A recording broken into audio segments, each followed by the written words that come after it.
Some of our most valuable gems and rare minerals are found concealed in bands of pegmatite rock.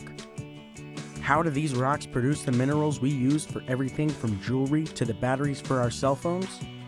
Scientists are studying pegmatites and their incredible crystals to unlock their mysteries. Join us now for a conversation with geologist Mike Wise to dig deeper into the science of nature's crystal factories. Now, here's your host, Maggie Benson. Hi, welcome everyone. Thanks for joining us for another episode of Live from Curious, Smithsonian Science How. We're so happy to have you here with us today. We're also really excited to welcome our special guest, geologist from the Smithsonian's National Museum of Natural History, Dr. Mike Wise. Hi, Mike. Thanks for joining us today. Hi, Maggie. Thanks for having me here. So, Mike, you're a geologist here at the Smithsonian. Yep. Can you tell us what you do? I do all different things. I study rocks and minerals primarily in the lab and in the field. And when I'm not doing that, I also have duties helping to build our collection of rocks and minerals and gems. And I also do some education and outreach here at the museum and also out visiting schools. Very cool. So what made you get interested in geology as a field to make it your career? I got into geology by accident. As a young boy, I was always interested in science, whether it be astronomy or biology or chemistry. But where I grew up, there were no rocks, and so I really didn't have a rock and mineral collection like a lot of geologists may have had when they were younger. And I really didn't get into geology until I went to college at University of Virginia as an undergraduate, and I took a couple of courses and got exposed to geology, and I found out I really enjoyed it.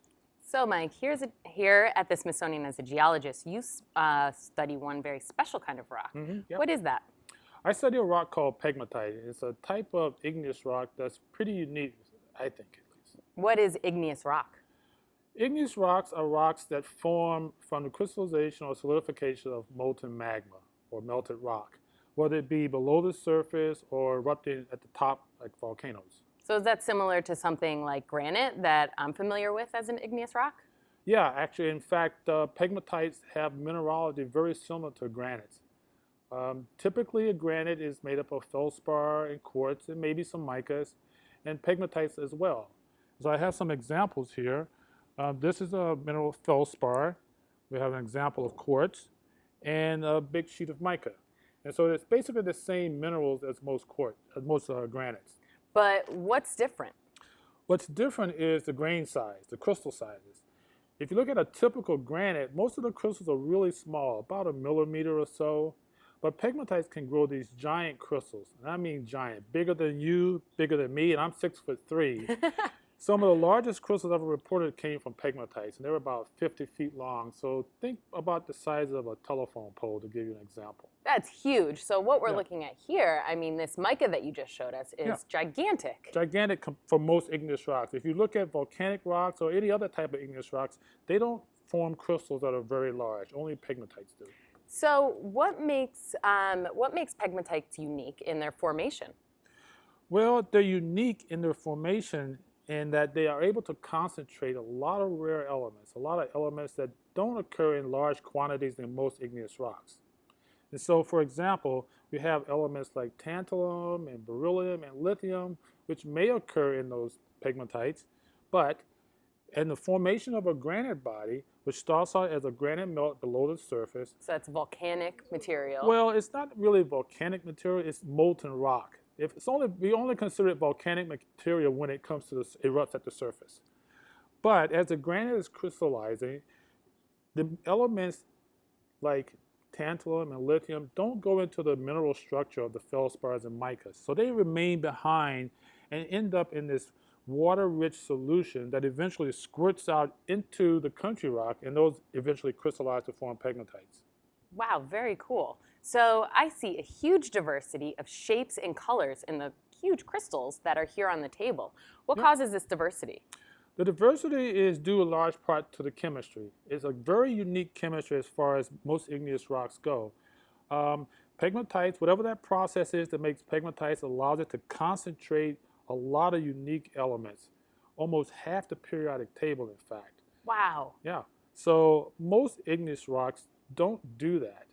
And these concentrations can be very, very high. So you said that these minerals are made up of elements and sometimes rare elements. Mm-hmm. Do you have an example of a rare element here from a pegmatite? Yeah. We have this mineral called tantalite. It's extremely rare, and it's only found in pegmatites. And one of the major elements in this mineral is the element called tantalum. Now, tantalum is important because it is useful in the making of electronics. And if you look at the abundances of tantalum in the Earth's crust, you'll see that it's about 1 part per million. And if you look at the tantalum concentration of typical granite, it's about 2. So that's still pretty low, but typical for most igneous rocks. The pegmatites and tantalites can have up to 300 to over 750,000 parts per million tantalum. So that's a lot of tantalum. So basically, you're being able to get a crystal large enough with enough tantalum in it to actually use that tantalum. Right. So for most rocks where tantalum would be considered rare, pegmatites not so rare. And you said that pegmatites are able to concentrate many different elements. Yeah. And I mean, is this rare for other rocks? Is this unique to pegmatites, or does this happen in other rocks too? Well, and other rocks may have those same elements, but only in very small quantities. And there are some pegmatites that also have these rare elements, but in smaller quantities. But in special pegmatites, like some of the examples I have here, yeah, you can get large quantities of tantalum, beryllium, lithium, and other rare metals. Very cool. So Mike, just in this brief amount of time, you've taught us that pegmatites have this ability to concentrate lots of different types of elements into very large crystals that can then be used for other things. I wonder what the most important property is, though, about pegmatites. Should we ask our viewers? Yeah, let's find out what they think. All right, viewers, here's your opportunity to participate in a live poll with us. You can respond using the window that appears to the right of your video screen. Tell us what you think. What is the most important property of pegmatites? Lots of types of minerals, large crystals of minerals, minerals valuable for human uses, or minerals rarely concentrated elsewhere? Take a moment to think about it and put your answer in the window to the right.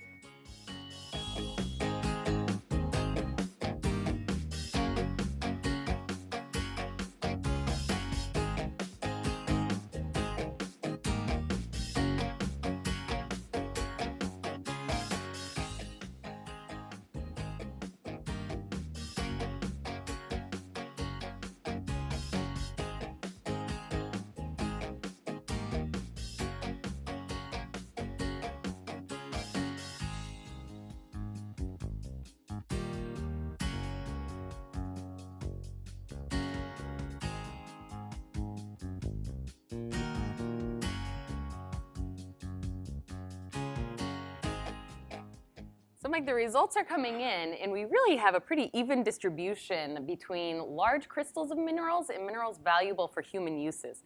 The poll's still changing, but what do you think?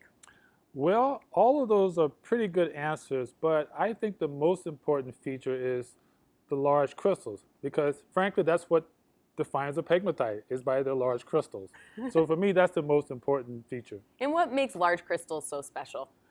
Well, large crystals enable you to make very large gemstones, really super nice mineral specimens, and it just makes some pegmatites fun to study.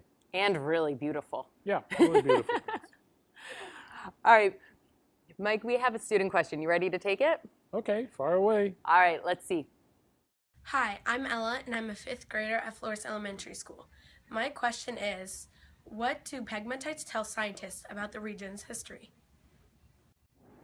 Wow, that's a really good question. Sometimes pegmatites can tell you a little bit about the geology, the local geology that's present, but sometimes they don't. Sometimes pegmatites occur in rocks that have nothing to do with the geology around you. And in other cases, they're related to the granite bodies that probably formed them. Great question, Ella. Yeah, that was a good one. So we have another question here, and this one comes from the MSNV school. How many pegmatites have you found? Oh, how many have I found?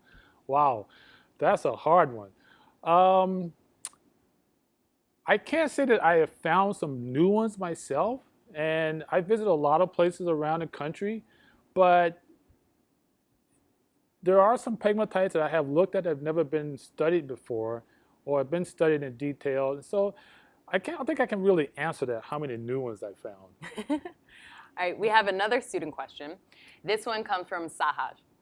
Do you only study gemstones?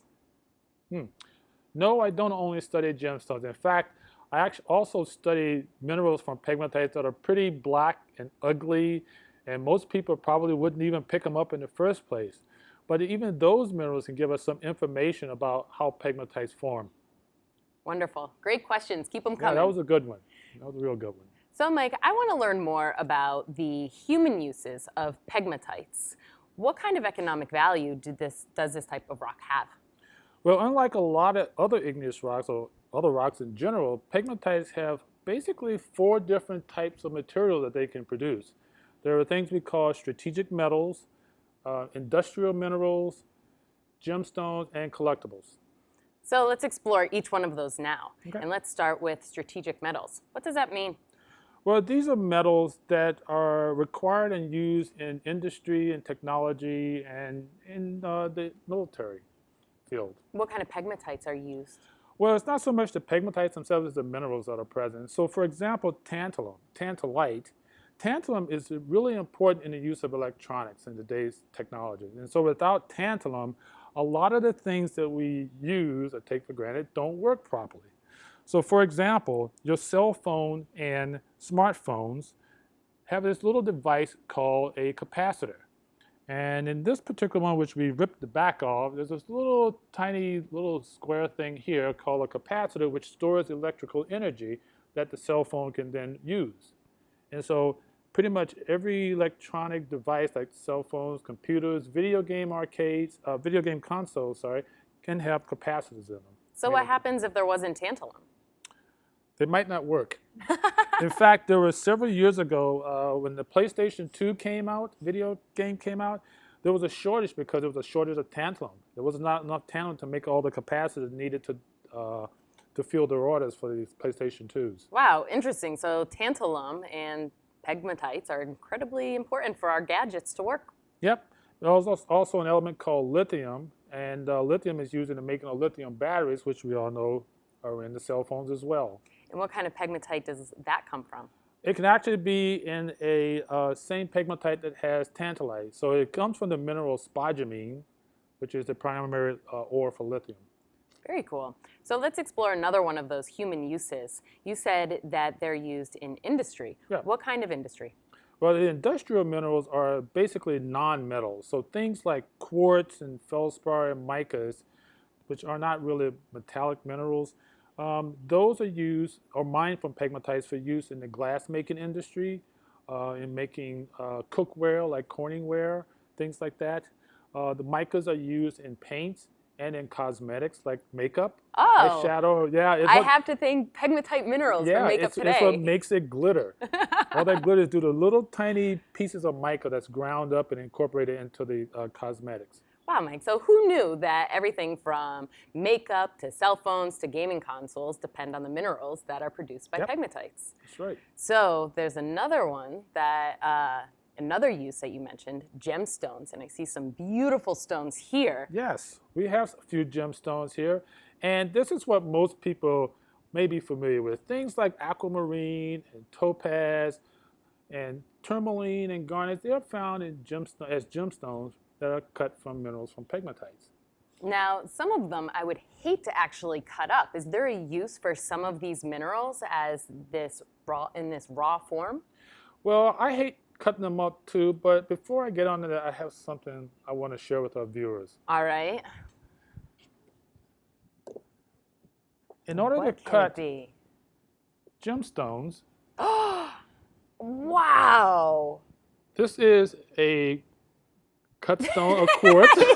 You're speechless. I'm totally speechless. This I is could quartz. never wear that in a necklace. No, I couldn't either, and you wouldn't try. But think about this. In order to cut a gemstone this big, you got to have a big crystal. This is just simple quartz, and this particular specimen is from Brazil. It's almost 20,000 carats. 20,000 carats? Yep. And it's from a pegmatite. That is so Or the incredible. crystal is from a pegmatite, yeah.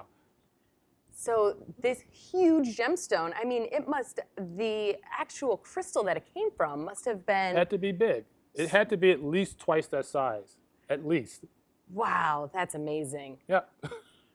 So let's talk about the actual crystal that it came from. Is there a value for those? Well, actually they are. I mean, just like people collect stamps and collect coins, model cards, whatever the case may be, there are people who collect minerals as a hobby. And this has been going on for many, many decades. And even today, they still collect pegmatite minerals because they're beautiful. They really are. I'm truly speechless. It's just an amazing array of materials. Mm-hmm. So, Mike, are these actually in the museum's collection? Actually, pretty much all of these are. There are a few things that I collected as doing my research, but hopefully they'll get into the museum collection when I'm done with them. And so you can see, visitors can come to the museum and they can see things like this in our Geology, Gem, and Minerals Gallery, which has a whole section that's devoted to pegmatites. Very cool. So, Mike, I'm ready to go out and start mining these myself. But Mining. Yes. Sure. digging, looking for pegmatites myself. We have a student video question, though, so let's go to that. All right. My name is James. And my name is Colin. We are fifth graders at Flores Elementary School. And our question is, where do you find most of your pegmatites? Great question, guys. Mike, I think that's a question that we should actually ask our viewers. Yeah, let's do that. We're all ready to search for pegmatites. Here's another opportunity for you to answer a live poll with us. Tell us, where do you find pegmatites? Deserts, mountains, ocean floor, or marshland? Take a moment to think about it and put your answer in the window to the right of your video screen.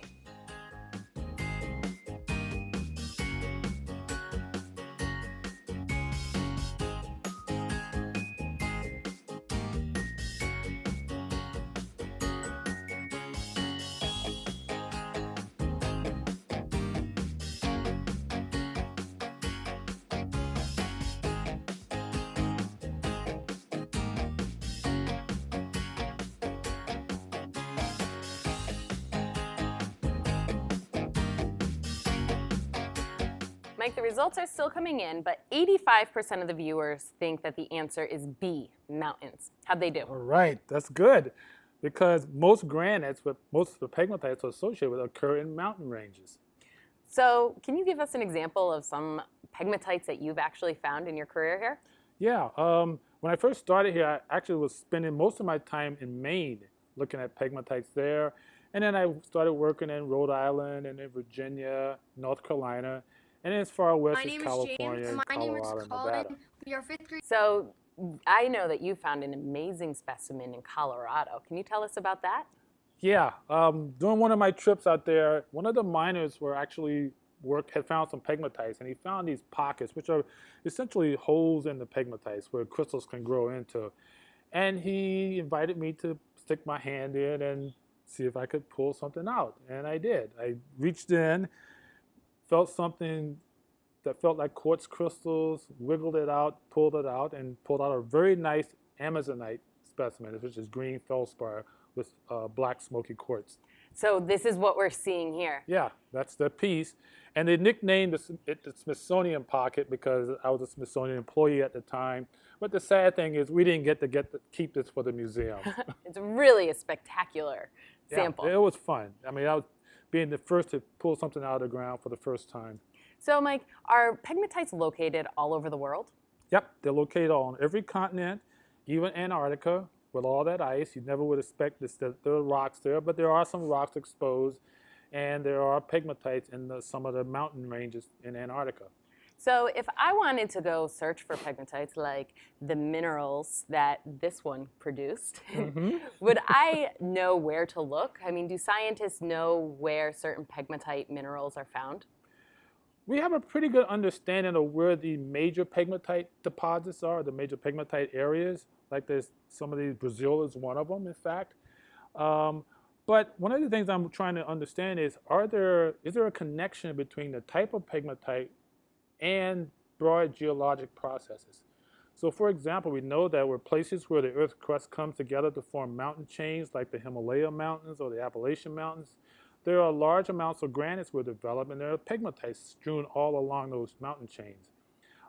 Whether we can determine if there's a specific type of pegmatite in those mountain chains, that's one of the things that we're trying to understand a little bit better. So as a scientist here at the Smithsonian, you're actually looking at the internal structures of these crystals and trying to better understand their chemistry. What kind of techniques do you use to do that? Yeah, a lot of different techniques. If I find a mineral that I don't know what it is, the first thing I'll do is use our X-ray diffraction machine, which actually gives us an idea about the atomic arrangement of that particular mineral, which is essentially a fingerprint. Every mineral will give off a specific X-ray pattern.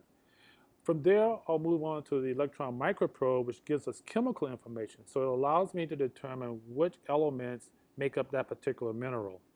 And then we have a scanning electron microscope, which is basically used for imaging, although we can get some chemical information.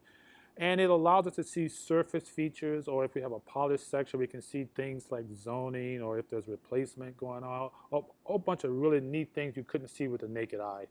But you said earlier that you can see some things with the naked eye, like such as color indicates chemistry. Do you have an example to show us here? Yes. I brought with me a specimen. It's a slice of a mineral called lidicotite. It is a type of tourmaline. And one of the neat things about this particular sample is that you can see various colors. It's beautiful. I see a pink triangle right in the middle. Yeah, there's a pink triangle there, and then there's green bands. And we know from studying tourmalines that the green color is due to the presence of iron, and the pink color is due to the presence of the element manganese. And so just by looking at this, we can, much like the rings of a tree, we're looking at the growth history of this particular tourmaline. Wow, that's fabulous. Yeah, do you have any cool. other examples of how you can sometimes use techniques such as light to better understand? Yeah, I have an example of what's called opal. And it's not like the opals that most people see in jewelry, okay? But it's still opal nonetheless because it has the chemical composition of opal, which is silicon, oxygen, and a little water. But one of the neat things that happens when you subject this to ultraviolet light is that it changes colors. So we can dim the lights. Can I see it? Sure. Yeah, let's dim the lights. Oh, how cool. It's actually glowing. It's actually glowing. And so we don't really know what causes this. Not all opals do this, but this particular type of opal may have little bits of uranium, I mean really, really tiny amounts, that causes it to react with the energy from the ultraviolet light and cause it to glow. And do all opals glow like that? No, they all don't. Most opals, again, that you use in jewelry will not do this. This is not a property of those types. But I've looked at a few opals from pegmatites, and almost all of them do. Wow, that's really fascinating. So Mike, you've taught us a lot about pegmatites, their amazing diversity, and how you're studying them. So thank you for that. I think we should go to some student questions. What do you say? Okay, let's go. All right. So this question comes from the Auburn School. What temperature and depth do emeralds form? Wow, emeralds. Are emeralds part of the pegmatite family? Well, sometimes it can be. I mean, they don't always grow right in the pegmatites, but to form emerald, you need two things to happen. You need a source of chromium, that's what gives it the green color, and you need a source of an element. You need the element beryllium, which in most cases come from pegmatites. And so you typically find them on the edges of pegmatites if that pegmatite intrudes the right type of rock. And so the temperatures of formation could be 500, 400 degrees Celsius, and we may talk about 5, 6 kilobars of pressure, something in that range. So a lot of pressure. A lot of pressure and a very high temperature. Very cool. We have another question, Great and this question comes from Mr. Holmes's class. They want to know, are certain type of pegmatites more common than others? Good question, and the answer is definitely yes. In fact, if you took a survey of all the pegmatites in the world, if we could, and we would come up with this large number, well over 100,000 pegmatites, probably 99% of those are very simple mineralogy, just quartz, feldspar, and mica. So just like granite. Just like granite. Less than 1% of them have all these really cool minerals that we've shown here. So we have another question. This one comes from Meg and Charlotte.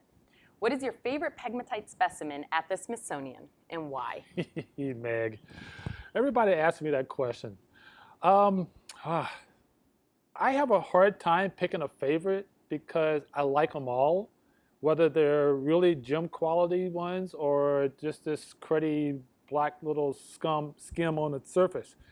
I do have a favorite pegmatite gem though, and that's called a tourmaline. It's a Paraíba tourmaline, which has a very unique color. It's the color of Windex. So it's this Windex blue color.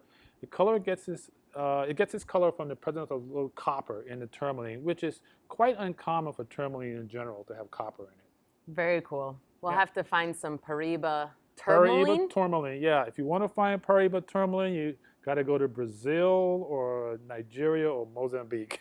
I have to add it to my list. Well, I'm ready. Let's go. Okay, this one comes from Julia. Have you ever discovered a new mineral? Funny you should ask, Julia. I haven't discovered one yet, but I'm working on a couple. One of them is from the pegmatite down in Virginia, the Moorfield pegmatite. A few years ago, a collector sent me some material to look at, and it turns out that it's not like any mineral that we know of at this point. So I'm actually still doing some of the chemical work, some of the x-ray work, and hopefully it will become a new mineral species.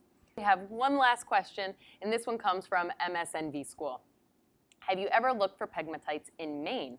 If so, what have you found? Probably the best question of the day, only because that's where I started my research here when I started working for the Smithsonian. I spent a lot of time, a lot of years looking at the pegmatites in Maine, primarily the pegmatites in the western part of the state close to the New Hampshire border. And I found all kinds of minerals. In fact, this tantalite specimen that I brought with me is from Maine. It's from Wow. what's called the Hayes Quarry.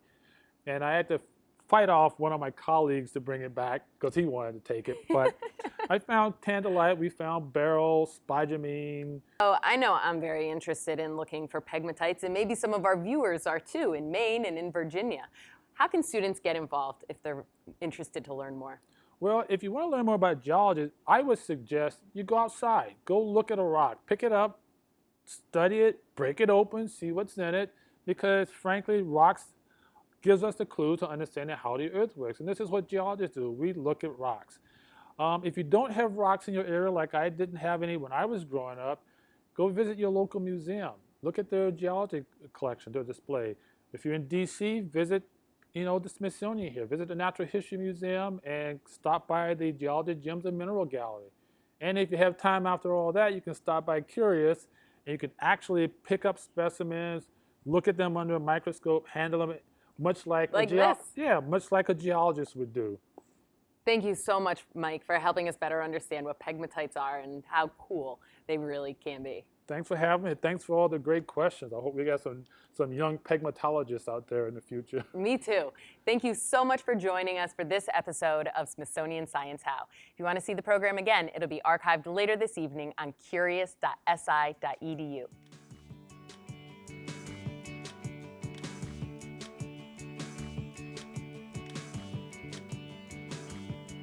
Thanks for watching. You can explore more Smithsonian Science How shows and teaching resources on our website,